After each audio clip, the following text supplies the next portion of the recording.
మన inner peace YouTube ఛానల్లో అతీష ప్రజ్ఞావేదం సెషన్స్లో ఈరోజు ఎపిసోడ్కి మీ అందరికీ స్వాగతం అండి. మనం లాస్ట్ ఎపిసోడ్లో ప్రాచీన యాత్రికులం మనం అనే ఈ టాపిక్లో అతీష మనకు అందించిన మొదటి సూత్రం డిస్కస్ చేసుకుంటూ ఉన్నాం. అదేమిటి? స్వేచ్ఛను పరిశీలన మరియు పరిశోధన ఈ రెండిటి ద్వారా మనం సాధించవచ్చు అని కదా.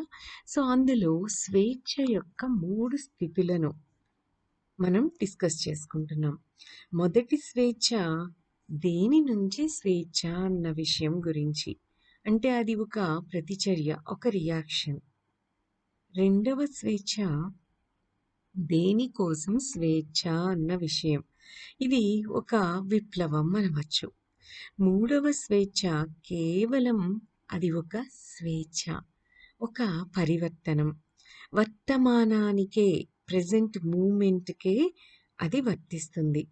మొదటి స్వేచ్ఛను రాజకీయం అనవచ్చు, రెండవది ఊహాత్మకం అనవచ్చు, మూడవ స్వేచ్ఛ ఓ మర్మం, ఓ మతం. కేవలం స్వేచ్ఛ అనే ఈ మాటకు ఏమిటి అర్థం? మూడవ స్వేచ్ఛ మనం ఏమంటున్నాం? కేవలం స్వేచ్ఛ అంటున్నాం.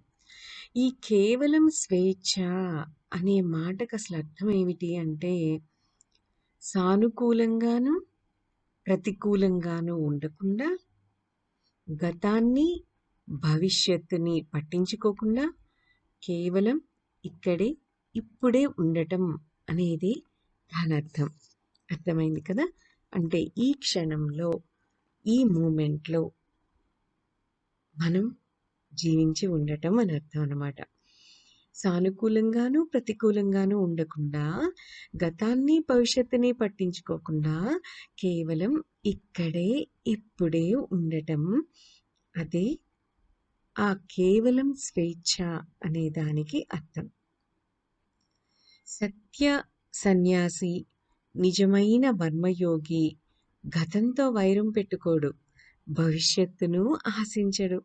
వర్తమానంలో పూర్తిగా మునిగిపోయి ఉన్న ఆ యోగికి గతాన్ని గురించి కానీ భవిష్యత్తు గురించి కానీ పట్టించుకునేందుకు ఏమాత్రం సమయము, ఏమాత్రం శక్తి లభించవు. భవద్వేషి ఇలాగే జన్మిస్తాడు. భవద్వేషి అంటే ఎలా జన్మిస్తాడు?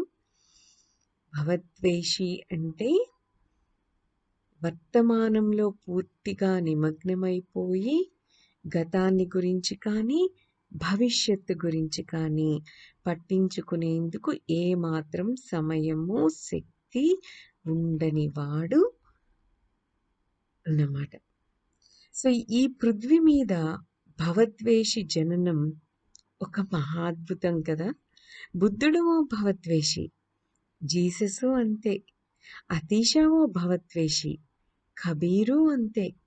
వీళ్ళందరూ కూడా భవద్వేషులు. వాళ్లను విప్లవకారులుగా మనం ఊహించుకుంటే మనం వారిని సరిగ్గా అర్థం చేసుకోనట్లే అవుతుంది. అలాంటి వాళ్ళు, ఆ భవద్వేషులు విప్లవకారులు కారు, ప్రతిచర్యలు చేసే వాళ్ళు కూడా కారు. అంటే ఒక సిచ్యుయేషన్ అరైజ్ అయినప్పుడు, ఒకసారి ఒక సందర్భంలో ఎలా యాక్ట్ అయ్యారో, మళ్ళీ అదే సిచ్యుయేషన్ వాళ్ళకి ఎదురైనప్పుడు గతంలో వాళ్ళు ఎలాగా యాక్ట్ చేశారో అదే విధంగా రీయాక్ట్ అవ్వకుండా, ప్రతిచర్య చేయకుండా, క్రొత్తగా ఆ క్షణంలో ఆ సంఘటనను సరికొత్తగా తీసుకుని సరికొత్తగా చర్యలు చేస్తారన్నమాట. సో వీళ్ళు అసలు విప్లవకారులు మాత్రం కారు. ప్రతిచర్యలు అంటే రియాక్ట్ అయ్యే వాళ్ళు కూడా కారు.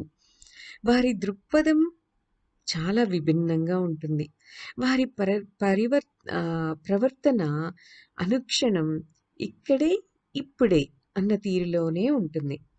ఏ ఆశయాల కోసమో వారు జీవించరు, ఏ ఆశయాలకో విరుద్ధంగా కూడా వారు జీవించరు. వారి చైతన్యంలో ఏ ఆలోచనలు, ఏ ఆశయాలు, ఆదర్శాలు ఉండనే ఉండవు. కేవలం ఈ క్షణపు పవిత్రతని వారు జీవిస్తారు. వారు అనుభవిస్తారు. వారు గానం చేస్తారు. వారు నర్తిస్తారు. మరుక్షణం ఆసన్నమైనప్పుడు ఆ క్షణాన్ని కూడా అదే సంతోషంతో, అదే ఆనందంతో జీవిస్తారు. అనుక్షణ సద్యోస్ఫూర్తితోనే వారుంటారు. ప్రణాళికలేవీ వారికుండవు. అందువల్లే కమ్యూనిజం లాంటివేవీ మర్మయోగుల ప్రాబల్యం అధికంగా ఉన్న ప్రాచ్య దేశాల్లో సంభవించలేదు.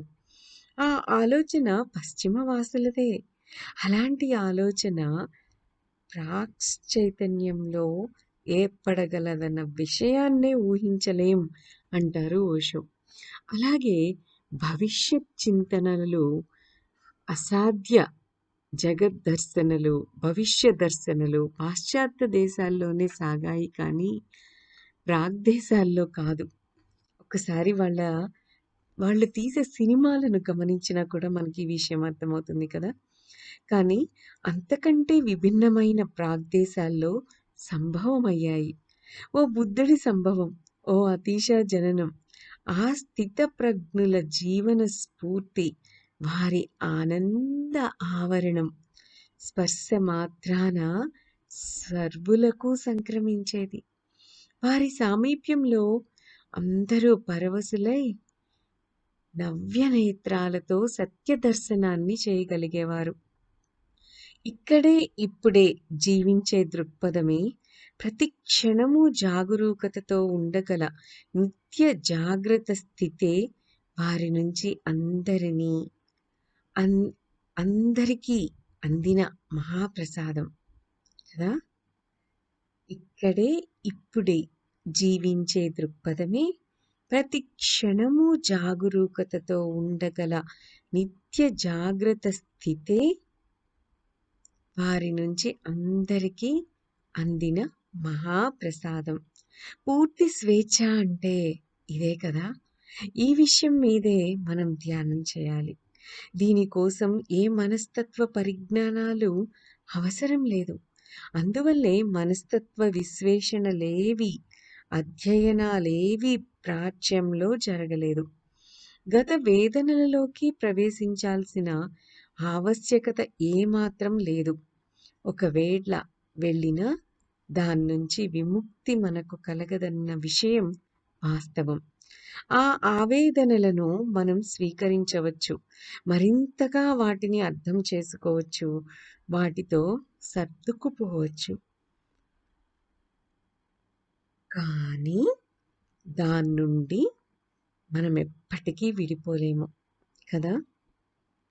మౌలిక చికిత్సా విధానానికి ఆద్యుడైన ఆర్థర్ జనోవ్ గతవ్యధుని గురించి ఎన్ని సిద్ధాంతాల్ని రూపకల్పన చేసి ప్రవచించినా కనీసం ఒక్క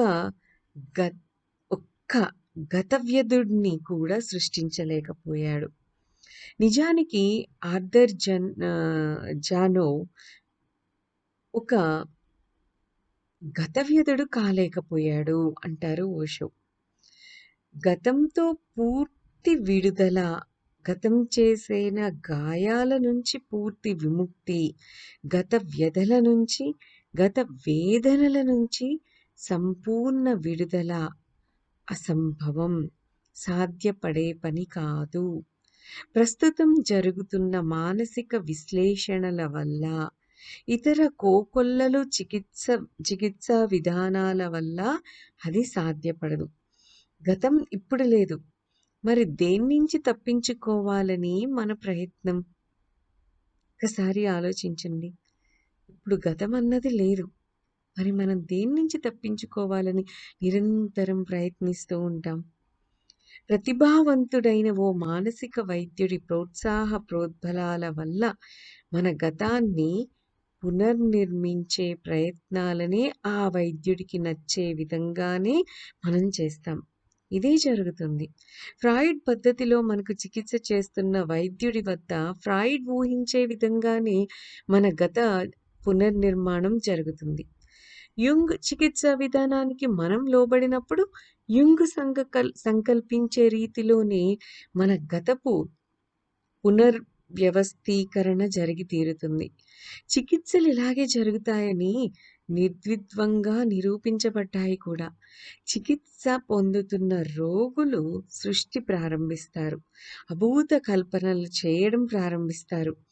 వైద్యుడు కోరుకున్న విధంగానే ఆ కల్పనలు జరుగుతూ ఉంటాయి. యుంగ్ రోగులు అతి సులభంగా గత జన్మలోకి వెళ్ళిపోయి అత్యంత రహస్యాలను, నిగూఢ మర్మాలను, గుప్త జ్ఞానాలను వెలికి లాక్కొస్తారు. ఫ్రాయిడ్ రోగులకు అలాంటివెప్పుడు సంభవించవు. ఫ్రాయిడ్ కోరుకున్నవే అక్కడ సంభవిస్తాయి. కామ ప్రవృత్తులు, కామ స్వప్నాలు, కామలీల నికార విన్యాసాలు కాదు.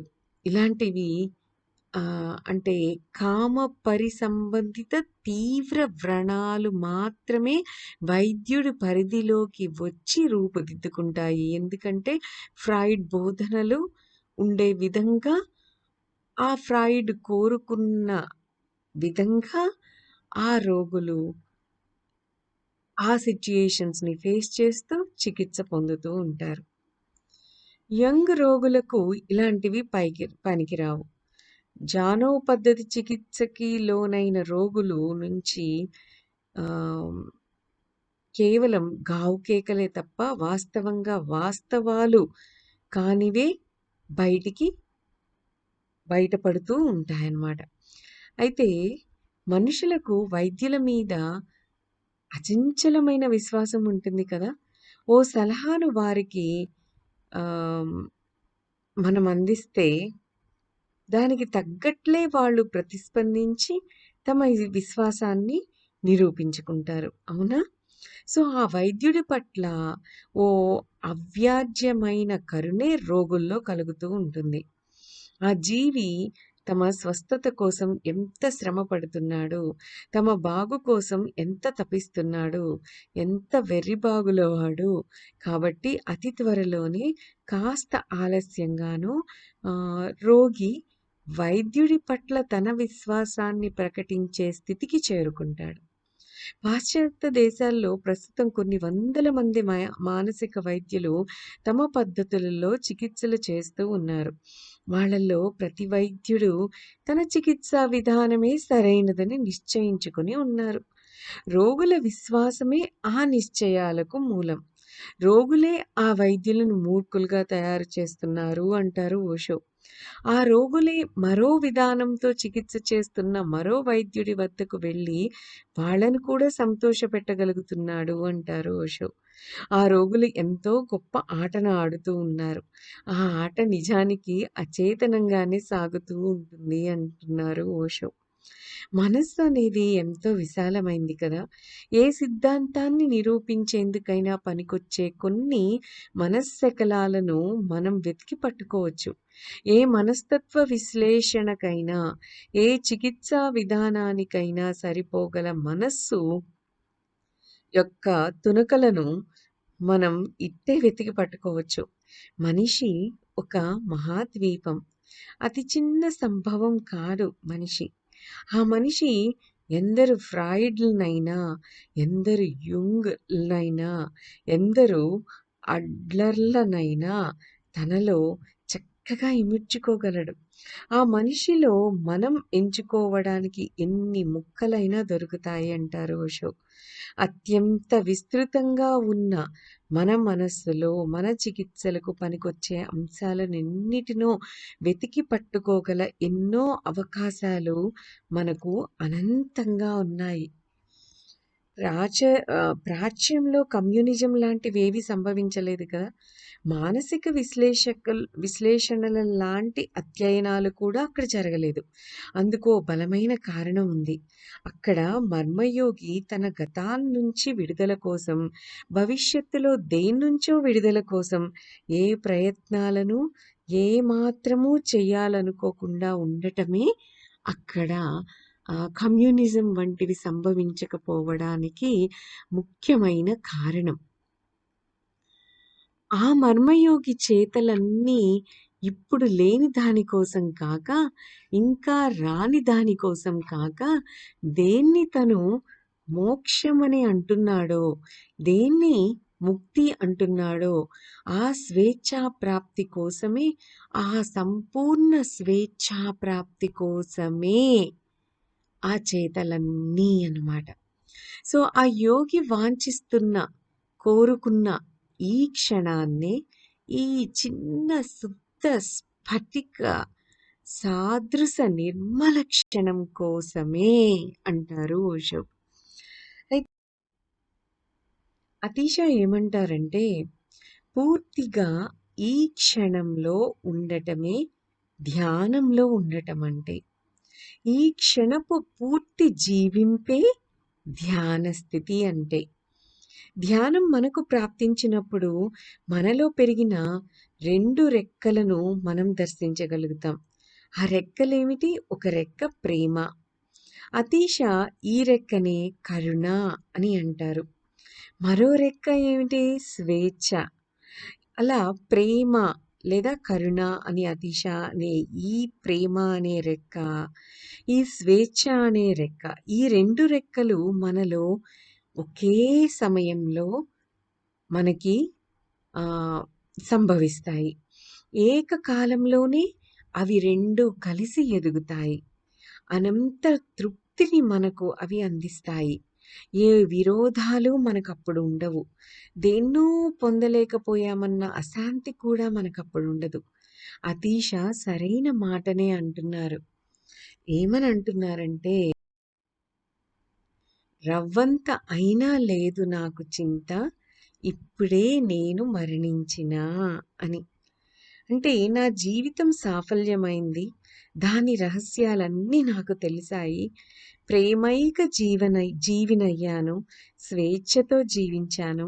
అన్నీ తెలుసుకున్న నాకు అనంతమైన తృప్తి కలిగింది. కృతకృత్యుణ్ణయ్యాను. నా జీవితం పండింది, వృధా కాలేదు. ప్రతి క్షణంలోనూ నేను భాగ్యవంతుణ్ణే అయ్యాను. పుష్పించిన నాలో ఆ పద్మం విచ్చుకుంది అంటారు అతీష. అంతఃపద్మపు పూర్తి వికాసంతో మన మరణమే, ప్రేమతో మన మరణమే, స్వేచ్ఛతో మన మరణమే ఓ మానవుడి జీవితాన్ని తెలుసుకున్నాడనడానికి రుజువు. నిజ జీవితానికి నిదర్శనం. తక్కిన వారి మరణాలన్నీ శూన్యాభినయాలే, వారిది జీవితమే కాదు అంటారు ఓషో. అంతఃపద్మపు పూర్తి వికాసంతో ఉన్న మన మరణమే, ప్రేమతో ఉన్న మన మరణమే, స్వేచ్ఛతో ఉన్న మన మరణమే మన యొక్క జీవితాన్ని మనం తెలుసుకున్నామనడానికి ఒక ప్రూఫ్ అన్నమాట. నిజ జీవితానికి అదే ఒక నిదర్శనం. మిగతా మరణాలన్నీ ఎలా ఉంటాయి? శూన్యాభినయాలే. అంటే వారిది అసలు జీవితమే కాదు అంటారు ఓషో. అయితే ఇక్కడ అతీష మనకి మొదటి సూత్రంగా ఏం చెప్తున్నారు ఈ టాపిక్‌లో? స్వేచ్ఛను పరిశీలన మరి పరిశోధన ఈ రెండిటి ద్వారాను సాధించండి అని చెప్తున్నారు కదా! సో, ఈ స్వేచ్ఛను గుర్తించడం ఎలా? అత్యంత ఆవశ్యకమైన ఈ మన అస్తిత్వపు కేంద్రాన్ని గుర్తించడం ఎలా? ధ్యానంలో అది జరుగుతుంది. అతీష ధ్యానాన్నే ఎరుక అని అంటున్నారు. ఆ ఎరుకను మనం పెంపొందించుకోవాలి. అది ఓ విత్తనం మాత్రమే. ఓ మహావృక్షంగా రూపొందగలిగే సామర్థ్యం దానికుంది. దానికి సహాయపడే 2 విషయాలను అతీష సూచిస్తున్నారు. మొదటిది పరిశీలన, రెండవది పరిశోధన. పరిశీలన అంటే మన మనస్సులోకి ప్రవేశించే ఏ ఆలోచనను నిశితంగా గమనించకుండా వదిలిపెట్టేసేందుకు ఒప్పుకోకండి అని. పరీక్షించకుండా గడిపేసిన మన జీవితం పూర్తిగా నిష్ప్రయోజనమేనని సోక్రటీస్ అంటూ ఉండేవారని అంటారు. పరీక్షింపబడిన పరీక్షింపబడని మన జీవితం వృధా అంటారు ఓషో. పరీక్షే మన మొదటి సాధనంగా ఉండాలి. మన మనస్సులో జరుగుతున్నవన్నిటినీ జాగృతతో గమనించాలి. అనంత సంచారం అక్కడ సాగుతూ ఉంటుంది. ఎన్నో ఆలోచనలు, ఎన్నో కోరికలు, ఎన్నో కలలు అక్కడ పరుగులు పెడుతూనే ఉన్నాయి. ఎక్కడ? మన మనస్సులో. సో ఎంతో జాగ్రత్తతో మనం వాటిని గమనిస్తూ ఉండాలి. మనసులో సాగే ప్రతిదాన్ని మనం పరీక్షగా గమనించే చూడాలి. ఏమరపాటు వల్ల ఏ ఆలోచన మన గమనిక నుంచి తప్పిపోకూడదు. అలా తప్పిపోతే మనం నిద్రపోతున్నామనే అర్థం. మరింతగా గమనించడంలో మనం మంచి ఎక్స్‌పీరియన్స్ సంపాదించేయాలి మరి. సో, ఈ సూత్రం గురించి అతీష ఇచ్చిన ఎక్స్‌ప్లనేషన్‌ని చక్కగా గుర్తు చేసుకుంటూ, ఆచరణలో పెట్టడానికి అట్‌లీస్ట్ ట్రై చేస్తూ ఈ 1 వీక్ గడిపేయండి. సో, దీని కంటిన్యూషన్ మనం మన నెక్స్ట్ ఎపిసోడ్‌లో డిస్కస్ చేసుకుందాం. దట్స్ ఆల్ ఫర్ టుడే అండి. Have a great day. Thank you. Thank you. Thank you.